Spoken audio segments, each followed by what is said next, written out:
ಇಂದು judge ಮುಂದೆ ಚಿನ್ನಯ್ಯ ಹೇಳಿಕೆಯನ್ನ ದಾಖಲು ಮಾಡಲಾಗುತ್ತೆ. ಬಹಳ ದಿನಗಳಿಂದಲೂ ಕೂಡ ಸ್ಟೇಟ್ಮೆಂಟ್ ರೆಕಾರ್ಡ್ ಆಗಿಲ್ಲ ಯಾಕೆ ಅನ್ನುವಂತ ಪ್ರಶ್ನೆಗಳಿದ್ವು. ಸಾಕಷ್ಟು ಕುತೂಹಲವನ್ನ ಮೂಡಿಸಿದೆ ಈ ಹೇಳಿಕೆಯನ್ನ ಮತ್ತೆ ಮರು ದಾಖಲು ಮಾಡ್ತಾ ಇರೋದು. 183 ಅಡಿಯಲ್ಲಿ ಹೇಳಿಕೆಯನ್ನ ನೀಡಲಿದ್ದಾನೆ ಈ ಸಿಎಚ್ ಚಿನ್ನಯ್ಯ. ಚಿನ್ನಯ್ಯ ಹೇಳಿಕೆಯ ಮೇಲೆ ಬುರುಡೆ ಗ್ಯಾಂಗ್ನ ಭವಿಷ್ಯ ಕೂಡ ಈಗ ನಿರ್ಧಾರ ಆಗುತ್ತೆ. ಆರಂಭದಲ್ಲಿ ಬಂದಂತಹ ಸಂದರ್ಭದಲ್ಲಿ ಆತ ಬೇರೆಯದ್ದೇ ಸ್ಟೇಟ್ಮೆಂಟ್ ಅನ್ನ ಕೊಟ್ಟಿದ್ದ. ಆ ನಂತರದಲ್ಲಿ ಸತ್ಯವನ್ನ ಒಪ್ಪಿಕೊಂಡಿದ್ದ. ಏನಾಗಿತ್ತು, ಯಾರ ಪಾತ್ರ ಇದರಲ್ಲಿ ಎಷ್ಟೆಷ್ಟಿದೆ, ಬುರುಡೆಯನ್ನ ಕೊಟ್ಟವ್ರು ಯಾರು, ಪ್ಲಾನ್ ಮಾಡಿದ್ಯಾರು, ಎಲ್ಲಿಂದ ಆರಂಭ ಆಯಿತು, ಇಂಥ ಅನೇಕ ರೀತಿಯ ಮಾಹಿತಿಗಳನ್ನ ಈಗಾಗಲೇ ಎಸ್ಐಟಿ ಅಧಿಕಾರಿಗಳಿಗೆ ಕೊಟ್ಟಿದ್ದಾರೆ. ಆ ನಿಟ್ಟಿನಲ್ಲಿ ಗಮನಿಸೋದಾದ್ರೆ ಇವತ್ತು ಈ ಬುರುಡೆ ಗ್ಯಾಂಗ್ನ ಭವಿಷ್ಯ ಇದೆಯಲ್ಲ, ಅದು ಚಿನ್ನಯ್ಯನ ಸ್ಟೇಟ್ಮೆಂಟ್ ಮೇಲೆ ನಿಂತಿದೆ. ಈ ಹಿಂದೆ ವಿಚಾರಣೆ ನಡೆದಂತಹ ಸಂದರ್ಭದಲ್ಲೂ ಕೂಡ ಅಷ್ಟೇ, ಅಲ್ಲೂ ಕೂಡ ಜಡ್ಜ್ ಕೇಳಿದ್ರು, ಇನ್ನು ಸ್ಟೇಟ್ಮೆಂಟ್ ದಾಖಲಾಗಿಲ್ವಾ, ಯಾಕೆ ದಾಖಲಾಗಿಲ್ಲ, ಇಷ್ಟರವರೆಗೂ ದಾಖಲಾಗಬೇಕಿತ್ತಲ್ಲ ಅಂತ. ಆವತ್ತು ದಾಖಲು ಮಾಡ್ತಾರೆ ಅನ್ನುವಂಥದ್ದಿತ್ತು. ಆದ್ರೆ ಸುಮಾರು ದಿನ ಕಳೆದ ನಂತರದಲ್ಲಿ ಈಗ 183 ಸ್ಟೇಟ್ಮೆಂಟ್ ದಾಖಲಾಗ್ತಾ ಇದೆ. ಫೈನಲಿ ಇದು ಬದಲಾದಂತಹ ಹೇಳಿಕೆ. ಆರಂಭದಲ್ಲಿ ಕೊಟ್ಟಂತಹ ಹೇಳಿಕೆಗೂ ಆ ನಂತರದಲ್ಲಿ ಮತ್ತೊಂದು ಸ್ಟೇಟ್ಮೆಂಟ್ ರೆಕಾರ್ಡ್ ಮಾಡಿಕೊಂಡ್ರು. ಆ ಸ್ಟೇಟ್ಮೆಂಟ್ಗೂ ಆ ನಂತರದಲ್ಲಿ ಈಗ ಇವತ್ತು ಆತ ದಾಖಲು ಮಾಡಬೇಕಾಗಿರುವಂತಹ ಹೇಳಿಕೆಗಳಿಗೂ ಬಹಳ ವ್ಯತ್ಯಾಸ ಇದೆ. ಬದಲಾದಂತಹ ಕಥೆಗಳಿದೆ. ಒಂದಷ್ಟು ತಪ್ಪೊಪ್ಪಿಗೆಯನ್ನ ನೀಡಿದ್ರೆ ಬುರುಡೆ ಗ್ಯಾಂಗ್ಗೆ ಸಂಕಷ್ಟ ಖಂಡಿತ ಅಂತ ಕೂಡ ಇಂದು ಜಡ್ಜ್ ಮುಂದೆ ಚಿನ್ನಯ್ಯ ಹೇಳಿಕೆಯನ್ನ ದಾಖಲು ಮಾಡಲಾಗುತ್ತೆ. ಬಹಳ ದಿನಗಳಿಂದಲೂ ಕೂಡ ಸ್ಟೇಟ್ಮೆಂಟ್ ರೆಕಾರ್ಡ್ ಆಗಿಲ್ಲ ಯಾಕೆ ಅನ್ನುವಂತ ಪ್ರಶ್ನೆಗಳಿದ್ವು. ಸಾಕಷ್ಟು ಕುತೂಹಲವನ್ನ ಮೂಡಿಸಿದೆ ಈ ಹೇಳಿಕೆಯನ್ನ ಮತ್ತೆ ಮರು ದಾಖಲು ಮಾಡ್ತಾ ಇರೋದು. 183 ಅಡಿಯಲ್ಲಿ ಹೇಳಿಕೆಯನ್ನ ನೀಡಲಿದ್ದಾನೆ ಈ ಸಿಎಚ್ ಚಿನ್ನಯ್ಯ. ಚಿನ್ನಯ್ಯ ಹೇಳಿಕೆಯ ಮೇಲೆ ಬುರುಡೆ ಗ್ಯಾಂಗ್ನ ಭವಿಷ್ಯ ಕೂಡ ಈಗ ನಿರ್ಧಾರ ಆಗುತ್ತೆ. ಆರಂಭದಲ್ಲಿ ಬಂದಂತಹ ಸಂದರ್ಭದಲ್ಲಿ ಆತ ಬೇರೆಯದ್ದೇ ಸ್ಟೇಟ್ಮೆಂಟ್ ಅನ್ನ ಕೊಟ್ಟಿದ್ದ. ಆ ನಂತರದಲ್ಲಿ ಸತ್ಯವನ್ನ ಒಪ್ಪಿಕೊಂಡಿದ್ದ. ಏನಾಗಿತ್ತು, ಯಾರ ಪಾತ್ರ ಇದರಲ್ಲಿ ಎಷ್ಟೆಷ್ಟಿದೆ, ಬುರುಡೆಯನ್ನ ಕೊಟ್ಟವ್ರು ಯಾರು, ಪ್ಲಾನ್ ಮಾಡಿದ್ಯಾರು, ಎಲ್ಲಿಂದ ಆರಂಭ ಆಯಿತು, ಇಂಥ ಅನೇಕ ರೀತಿಯ ಮಾಹಿತಿಗಳನ್ನ ಈಗಾಗಲೇ ಎಸ್ಐಟಿ ಅಧಿಕಾರಿಗಳಿಗೆ ಕೊಟ್ಟಿದ್ದಾರೆ. ಆ ನಿಟ್ಟಿನಲ್ಲಿ ಗಮನಿಸೋದಾದ್ರೆ ಇವತ್ತು ಈ ಬುರುಡೆ ಗ್ಯಾಂಗ್ನ ಭವಿಷ್ಯ ಇದೆಯಲ್ಲ, ಅದು ಚಿನ್ನಯ್ಯನ ಸ್ಟೇಟ್ಮೆಂಟ್ ಮೇಲೆ ನಿಂತಿದೆ.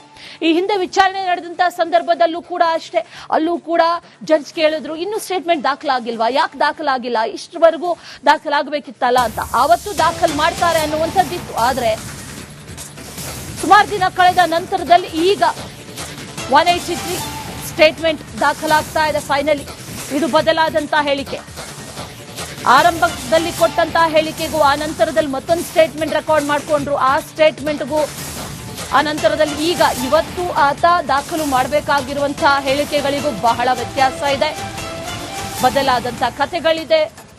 ಒಂದಷ್ಟು ತಪ್ಪೊಪ್ಪಿಗೆಯನ್ನ ನೀಡಿದ್ರೆ ಬುರುಡೆ ಗ್ಯಾಂಗ್ಗೆ ಸಂಕಷ್ಟ ಖಂಡಿತ ಅಂತ ಕೂಡ ಇಂದು ಜಡ್ಜ್ ಮುಂದೆ ಚಿನ್ನಯ್ಯ ಹೇಳಿಕೆಯನ್ನ ದಾಖಲು ಮಾಡಲಾಗುತ್ತೆ. ಬಹಳ ದಿನಗಳಿಂದಲೂ ಕೂಡ ಸ್ಟೇಟ್ಮೆಂಟ್ ರೆಕಾರ್ಡ್ ಆಗಿಲ್ಲ ಯಾಕೆ ಅನ್ನುವಂತ ಪ್ರಶ್ನೆಗಳಿದ್ವು.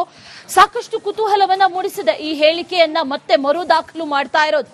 183 ಅಡಿಯಲ್ಲಿ ಹೇಳಿಕೆಯನ್ನ ನೀಡಲಿದ್ದಾನೆ ಈ ಸಿಎಚ್ ಚಿನ್ನಯ್ಯ. ಚಿನ್ನಯ್ಯ ಹೇಳಿಕೆಯ ಮೇಲೆ ಬುರುಡೆ ಗ್ಯಾಂಗ್ನ ಭವಿಷ್ಯ ಕೂಡ ಈಗ ನಿರ್ಧಾರ ಆಗುತ್ತೆ. ಆರಂಭದಲ್ಲಿ ಬಂದಂತಹ ಸಂದರ್ಭದಲ್ಲಿ ಆತ ಬೇರೆಯದ್ದೇ ಸ್ಟೇಟ್ಮೆಂಟ್ ಅನ್ನ ಕೊಟ್ಟಿದ್ದ. ಆ ನಂತರದಲ್ಲಿ ಸತ್ಯವನ್ನ ಒಪ್ಪಿಕೊಂಡಿದ್ದ.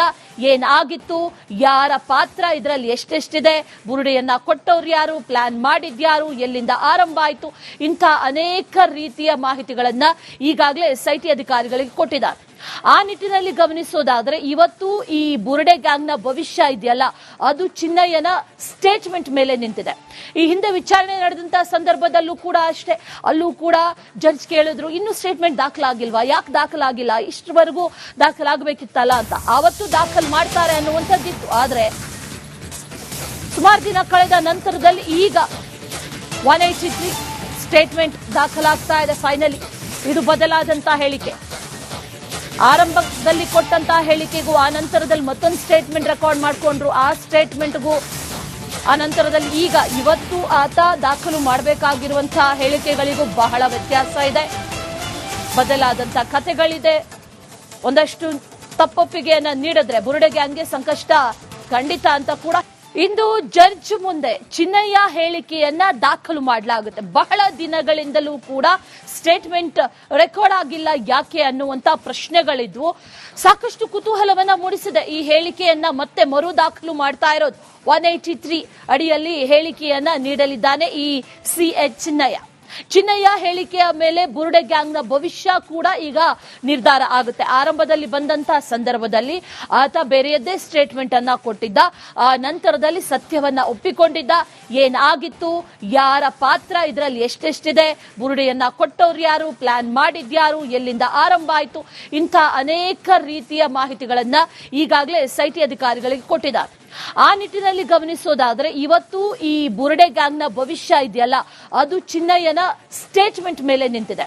ಈ ಹಿಂದೆ ವಿಚಾರಣೆ ನಡೆದಂತಹ ಸಂದರ್ಭದಲ್ಲೂ ಕೂಡ ಅಷ್ಟೇ, ಅಲ್ಲೂ ಕೂಡ ಜಡ್ಜ್ ಕೇಳಿದ್ರು ಇನ್ನು ಸ್ಟೇಟ್ಮೆಂಟ್ ದಾಖಲಾಗಿಲ್ವಾ, ಯಾಕೆ ದಾಖಲಾಗಿಲ್ಲ, ಇಷ್ಟರವರೆಗೂ ದಾಖಲಾಗಬೇಕಿತ್ತಲ್ಲ ಅಂತ. ಆವತ್ತು ದಾಖಲು ಮಾಡ್ತಾರೆ ಅನ್ನುವಂಥದ್ದಿತ್ತು. ಆದ್ರೆ ಸುಮಾರು ದಿನ ಕಳೆದ ನಂತರದಲ್ಲಿ ಈಗ 183 ಸ್ಟೇಟ್ಮೆಂಟ್ ದಾಖಲಾಗ್ತಾ ಇದೆ. ಫೈನಲಿ ಇದು ಬದಲಾದಂತಹ ಹೇಳಿಕೆ. ಆರಂಭದಲ್ಲಿ ಕೊಟ್ಟಂತಹ ಹೇಳಿಕೆಗೂ ಆ ನಂತರದಲ್ಲಿ ಮತ್ತೊಂದು ಸ್ಟೇಟ್ಮೆಂಟ್ ರೆಕಾರ್ಡ್ ಮಾಡಿಕೊಂಡ್ರು. ಆ ಸ್ಟೇಟ್ಮೆಂಟ್ಗೂ ಆ ನಂತರದಲ್ಲಿ ಈಗ ಇವತ್ತು ಆತ ದಾಖಲು ಮಾಡಬೇಕಾಗಿರುವಂತಹ ಹೇಳಿಕೆಗಳಿಗೂ ಬಹಳ ವ್ಯತ್ಯಾಸ ಇದೆ. ಬದಲಾದಂತಹ ಕಥೆಗಳಿದೆ. ಒಂದಷ್ಟು ತಪ್ಪೊಪ್ಪಿಗೆಯನ್ನ ನೀಡಿದ್ರೆ ಬುರುಡೆ ಗ್ಯಾಂಗ್ಗೆ ಸಂಕಷ್ಟ ಖಂಡಿತ ಅಂತ ಕೂಡ ಇಂದು ಜಡ್ಜ್ ಮುಂದೆ ಚಿನ್ನಯ್ಯ ಹೇಳಿಕೆಯನ್ನ ದಾಖಲು ಮಾಡಲಾಗುತ್ತೆ. ಬಹಳ ದಿನಗಳಿಂದಲೂ ಕೂಡ ಸ್ಟೇಟ್ಮೆಂಟ್ ರೆಕಾರ್ಡ್ ಆಗಿಲ್ಲ ಯಾಕೆ ಅನ್ನುವಂತ ಪ್ರಶ್ನೆಗಳಿದ್ವು. ಸಾಕಷ್ಟು ಕುತೂಹಲವನ್ನ ಮೂಡಿಸಿದೆ. ಈ ಹೇಳಿಕೆಯನ್ನ ಮತ್ತೆ ಮರು ದಾಖಲು ಮಾಡ್ತಾ ಇರೋದು 183 ಅಡಿಯಲ್ಲಿ ಹೇಳಿಕೆಯನ್ನ ನೀಡಲಿದ್ದಾನೆ ಈ CH ಚಿನ್ನಯ್ಯ ಹೇಳಿಕೆಯ ಮೇಲೆ ಬುರುಡೆ ಗ್ಯಾಂಗ್ನ ಭವಿಷ್ಯ ಕೂಡ ಈಗ ನಿರ್ಧಾರ ಆಗುತ್ತೆ. ಆರಂಭದಲ್ಲಿ ಬಂದಂತಹ ಸಂದರ್ಭದಲ್ಲಿ ಆತ ಬೇರೆಯದ್ದೇ ಸ್ಟೇಟ್ಮೆಂಟ್ ಅನ್ನ ಕೊಟ್ಟಿದ್ದ. ಆ ನಂತರದಲ್ಲಿ ಸತ್ಯವನ್ನ ಒಪ್ಪಿಕೊಂಡಿದ್ದ. ಏನಾಗಿತ್ತು, ಯಾರ ಪಾತ್ರ ಇದರಲ್ಲಿ ಎಷ್ಟೆಷ್ಟಿದೆ, ಬುರುಡೆಯನ್ನ ಕೊಟ್ಟವ್ರು ಯಾರು, ಪ್ಲಾನ್ ಮಾಡಿದ್ಯಾರು, ಎಲ್ಲಿಂದ ಆರಂಭ ಆಯಿತು, ಇಂಥ ಅನೇಕ ರೀತಿಯ ಮಾಹಿತಿಗಳನ್ನ ಈಗಾಗಲೇ SIT ಅಧಿಕಾರಿಗಳಿಗೆ ಕೊಟ್ಟಿದ್ದಾರೆ. ಆ ನಿಟ್ಟಿನಲ್ಲಿ ಗಮನಿಸೋದಾದ್ರೆ ಇವತ್ತು ಈ ಬುರುಡೆ ಗ್ಯಾಂಗ್ನ ಭವಿಷ್ಯ ಇದೆಯಲ್ಲ, ಅದು ಚಿನ್ನಯ್ಯನ ಸ್ಟೇಟ್ಮೆಂಟ್ ಮೇಲೆ ನಿಂತಿದೆ. ಈ ಹಿಂದೆ ವಿಚಾರಣೆ ನಡೆದಂತಹ ಸಂದರ್ಭದಲ್ಲೂ ಕೂಡ ಅಷ್ಟೇ, ಅಲ್ಲೂ ಕೂಡ ಜಡ್ಜ್ ಕೇಳಿದ್ರು ಇನ್ನು ಸ್ಟೇಟ್ಮೆಂಟ್ ದಾಖಲಾಗಿಲ್ವಾ, ಯಾಕೆ ದಾಖಲಾಗಿಲ್ಲ, ಇಷ್ಟರವರೆಗೂ ದಾಖಲಾಗಬೇಕಿತ್ತಲ್ಲ ಅಂತ. ಆವತ್ತು ದಾಖಲು ಮಾಡ್ತಾರೆ ಅನ್ನುವಂಥದ್ದಿತ್ತು. ಆದ್ರೆ ಸುಮಾರು ದಿನ ಕಳೆದ ನಂತರದಲ್ಲಿ ಈಗ 183 ಸ್ಟೇಟ್ಮೆಂಟ್ ದಾಖಲಾಗ್ತಾ ಇದೆ. ಫೈನಲಿ ಇದು ಬದಲಾದಂತಹ ಹೇಳಿಕೆ. ಆರಂಭದಲ್ಲಿ ಕೊಟ್ಟಂತಹ ಹೇಳಿಕೆಗೂ ಆ ನಂತರದಲ್ಲಿ ಮತ್ತೊಂದು ಸ್ಟೇಟ್ಮೆಂಟ್ ರೆಕಾರ್ಡ್ ಮಾಡಿಕೊಂಡ್ರು. ಆ ಸ್ಟೇಟ್ಮೆಂಟ್ಗೂ ಆ ನಂತರದಲ್ಲಿ ಈಗ ಇವತ್ತು ಆತ ದಾಖಲು ಮಾಡಬೇಕಾಗಿರುವಂತಹ ಹೇಳಿಕೆಗಳಿಗೂ ಬಹಳ ವ್ಯತ್ಯಾಸ ಇದೆ. ಬದಲಾದಂತಹ ಕಥೆಗಳಿದೆ. ಒಂದಷ್ಟು ತಪ್ಪೊಪ್ಪಿಗೆಯನ್ನ ನೀಡಿದ್ರೆ ಬುರುಡೆ ಗ್ಯಾಂಗ್ಗೆ ಸಂಕಷ್ಟ ಇಂದು ಜಡ್ಜ್ ಮುಂದೆ ಚಿನ್ನಯ್ಯ ಹೇಳಿಕೆಯನ್ನ ದಾಖಲು ಮಾಡಲಾಗುತ್ತೆ. ಬಹಳ ದಿನಗಳಿಂದಲೂ ಕೂಡ ಸ್ಟೇಟ್ಮೆಂಟ್ ರೆಕಾರ್ಡ್ ಆಗಿಲ್ಲ ಯಾಕೆ ಅನ್ನುವಂತ ಪ್ರಶ್ನೆಗಳಿದ್ವು. ಸಾಕಷ್ಟು ಕುತೂಹಲವನ್ನ ಮೂಡಿಸಿದೆ. ಈ ಹೇಳಿಕೆಯನ್ನ ಮತ್ತೆ ಮರು ದಾಖಲು ಮಾಡ್ತಾ ಇರೋದು 183 ಅಡಿಯಲ್ಲಿ ಹೇಳಿಕೆಯನ್ನ ನೀಡಲಿದ್ದಾನೆ ಈ CH ಚಿನ್ನಯ್ಯ ಹೇಳಿಕೆಯ ಮೇಲೆ ಬುರುಡೆ ಗ್ಯಾಂಗ್ನ ಭವಿಷ್ಯ ಕೂಡ ಈಗ ನಿರ್ಧಾರ ಆಗುತ್ತೆ. ಆರಂಭದಲ್ಲಿ ಬಂದಂತಹ ಸಂದರ್ಭದಲ್ಲಿ ಆತ ಬೇರೆಯದ್ದೇ ಸ್ಟೇಟ್ಮೆಂಟ್ ಅನ್ನ ಕೊಟ್ಟಿದ್ದ. ಆ ನಂತರದಲ್ಲಿ ಸತ್ಯವನ್ನ ಒಪ್ಪಿಕೊಂಡಿದ್ದ. ಏನಾಗಿತ್ತು, ಯಾರ ಪಾತ್ರ ಇದರಲ್ಲಿ ಎಷ್ಟೆಷ್ಟಿದೆ, ಬುರುಡೆಯನ್ನ ಕೊಟ್ಟವ್ರು ಯಾರು, ಪ್ಲಾನ್ ಮಾಡಿದ್ಯಾರು, ಎಲ್ಲಿಂದ ಆರಂಭ ಆಯಿತು, ಇಂಥ ಅನೇಕ ರೀತಿಯ ಮಾಹಿತಿಗಳನ್ನ ಈಗಾಗಲೇ SIT ಅಧಿಕಾರಿಗಳಿಗೆ ಕೊಟ್ಟಿದ್ದಾರೆ.